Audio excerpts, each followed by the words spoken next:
fortunate today to have our own Flint Gennari as our guest speaker, and he has TVs set up so we can actually see what's going on.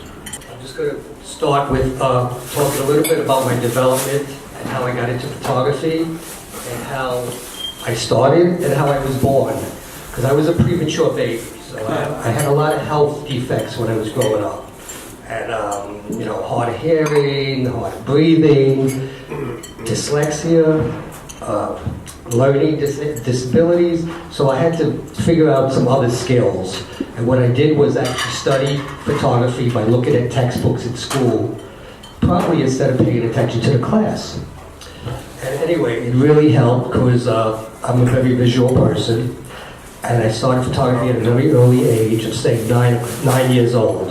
So I was doing pictures back then and developing them of the band across the street. So I'm going to start with something in the 6th grade with a Polaroid swinger. Maybe some of you remember the Polaroid swinger.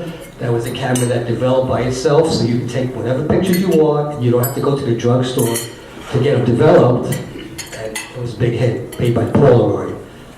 So this is a sort of a comic book story that I made, and there were word balloons, and we acted it out, and that was a big hit at my school at the time. Of course, I was always the hero, and so I did a few comic books with photographs. When I first got to Staten Island, I was 20 years old. It was 1977, so I went looking for a house, and I've always did selfies, mostly with a tripod. Now today it's much easier, but that's, if you have nothing to photograph, you can photograph yourself. And I had great luck with it. If you can see, the branches are right where they should be, framing my face. It just came out very nice. And I did 9 photo stories to teach myself photography. I was doing black and white photography. I had a darkroom. I was developing it myself, and I did projects. One of the projects was on musicians, because I wanted to photograph musicians so I could learn how to play.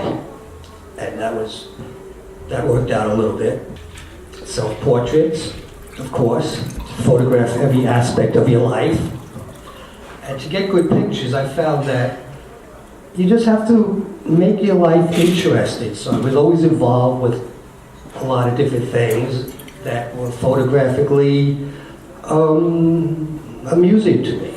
Because when you photograph your world, you photograph your friends, you photograph everything around you. You don't have to go all over the planet to capture great pictures.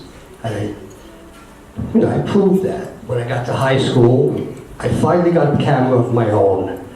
Before that, I was borrowing cameras, I was using point-and-shoots. So I got a camera, and I started doing a photo essay on my high school, which was the High School of Art and Design. It's on 57th Street, 2nd Avenue. So it was like a departure to get out of Brooklyn. And I had a lot of good results with these pictures. And I made a story about the high school. And there is one that actually won a nationwide award, this one here. So this was a Scholastic Award winner. And yeah, that got me a little bit of attention. It was the only person from New York who won for that year. Okay, so I photographed my friends. On the left, that's Chris Lee. He's Spike Lee's brother.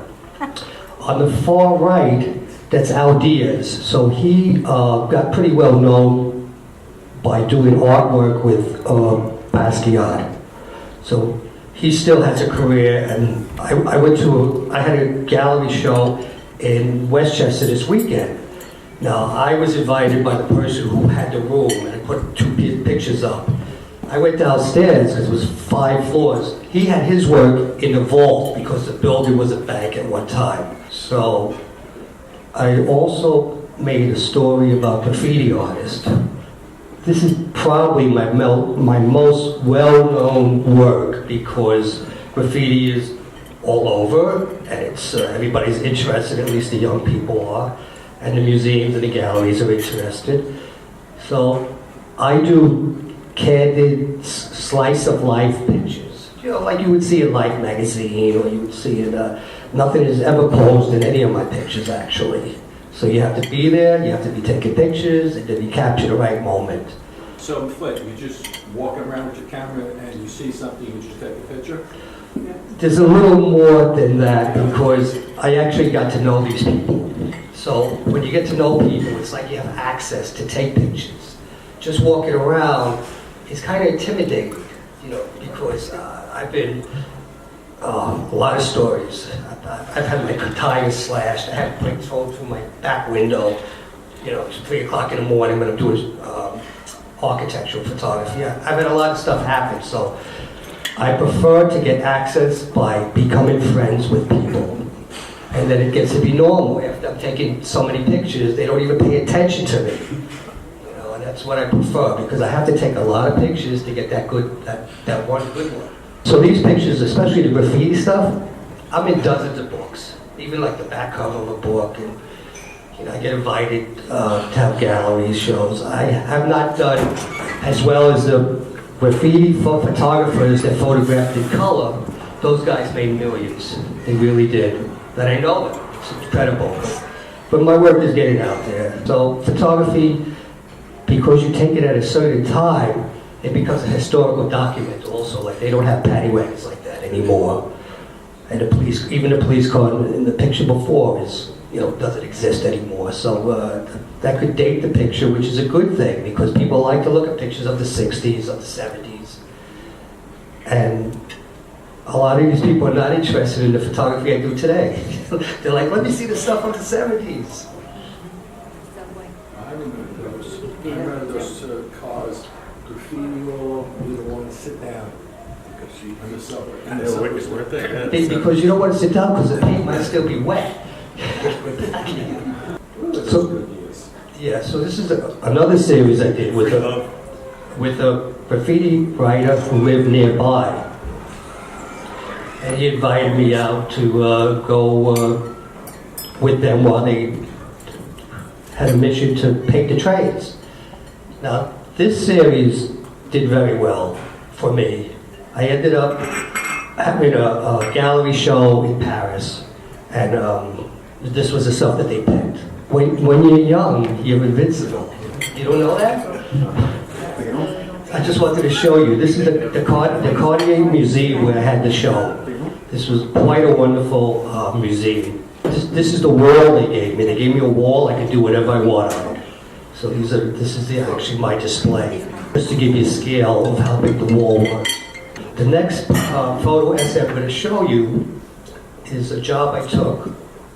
And I actually, when I went for the interview, the fella on the right, he interviewed me, and I could see right away that he was a drug addict.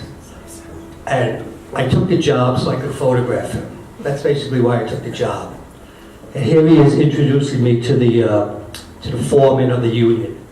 And this is the dark room that I worked in. We became friends, but his true nature showed.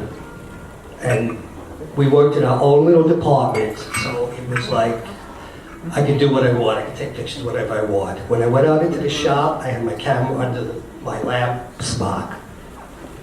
And I like working undercover. It was a metal etching shop, and he was a metal etcher. So here he is etching brass to make book covers and dies from Revlon.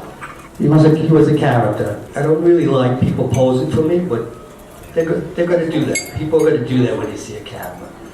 But I prefer something like this, just catching him in action. So he felt completely safe with me. And basically, you know, he's high on drugs, so he just did whatever he wanted. And as long as he did his job, people wouldn't know anything and accept him. Nobody had a problem with him getting high? Nobody knew. I knew, but the other people didn't know. Is that a revolver in his hand? Yes, it is. I can tell you a lot of stories. A lot of them are not pleasant, but like any drug addict, you would rob people, you would steal from your mother, you would, you know, the main thing in your life is getting high. He is very, very suspicious of me. What am I going to do with these pictures? But he's very human. He goes through a whole series of feelings and emotions. And the other people in the shop are a little off also. So this is what happened to this series of photographs. I got a gallery show in Snug Harbor. So this was very nice also. I had 50 11 by 14s all around the room. And this is the year 2000, so at that time they pretty much give you the keys and they tell you to lock up when you're done. You know, just to hang the show. I would leave at sunrise, that's when I would leave. But I love doing that kind of stuff, polishing the glass and making sure the frames are straight. And I had a lot of artifacts from the shop. So I had a display case. What the book was, it was... It had frame and then had some...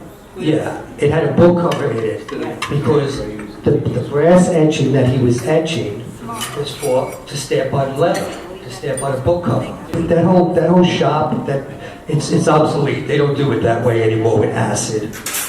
And I actually learned, when he was sick, I had to do his work, so I actually learned how to etch copper and brass, and I became quite valuable to that company. That's the cover of a book, and the dies that he made were like a big brass plate, and they would get attached to a press, and you would do a run of a book. You do the same thing for perfume displays. There's a lot of uses for those dies. So this gallery show was actually a big hit. It got written up in New York Magazine. Besides photography, Yes. you also do other things, storytelling and acting. Sure. Well, everybody's capable of doing a lot of things. So, whatever I can get involved in. People call me up and say, "Hey, we need you to do this." I've been in a few movies. Been in Death Wish 1 with Charles Bronson, The Warriors. But when you have these shows, let's say the one you did at Snuff Harbor, to show your work, Yes. what type of attendance do you get for those things? The openings are always very good. But I actually left the gallery in Staten Island because it's just when I was involved in a gallery in Manhattan, there was 20 or 30 people a day would come in. At Snuff Harbor, I wanted art director to see it. I went to Manhattan and picked them up and brought them to Staten Island. That's how I got it done. So, Staten Island is very hard. Do what you get. But in Manhattan, you can get, you said, 20 some odd people a day? Yeah, that's not the opening. The opening would be packed also. And the prices are much better. I remember in Manhattan, I sold a print for $3,000. The guy saw it months ago, and then he came back, and I just happened to be in the gallery, and he says, I'm looking for this photograph, it's not on the walls anymore, and he described it, and it was my work. He was a book publisher, but, so it's a whole different thing in Manhattan. But in Paris, it's even better. What the hell are you doing here? Listen, I got flown over to Paris, they put me in a hotel a block away from the Louvre, and they gave me $3,000 just for letting my artwork be on their wall. So it was not too bad. There was a painting, a graffiti artist painted the wall next to mine. He got $10,000. I says, he got $10,000, I got $3,000. Oh, that's what we pay photographers. So now what I do is I make a mixture of photos with art. Smart man. I have a quick question. Did you ever meet Basquiat? Yeah. You did? Yeah. I got pictures of Andy Warhol, Basquiat. Oh man. What about Gandhi? No. You see most of your picture black and white. Yes. Extremely different. I know the different color, but why people prefer black and white all the time? Yeah, well, color is what you see it, so it's a little more commonplace. Black and white is abstract, sort of, but it is a lot the pictures could become timeless in black and white. It's really amazing, and I used to develop my own film, and it was much easier to do black and white than color, but that's how I saw things in black and white. Film's coming back. Film's coming back. Kodak just started their episode, Hecticals, the slide film, so it's great. But, last one. Do you like poetry, classic poetry? I'm sorry, classic poetry? Poetry. Poetry, of course. I'm a big fan of your work. But you do tolerate poetry. If you are sitting in a poetry session and they are giving poems and here and there, you would enjoy it. I do, because I write a little bit. I write some songs, and I write, so a lot of it's like poetry, but You do have that common fine art gene in you. yeah, sure.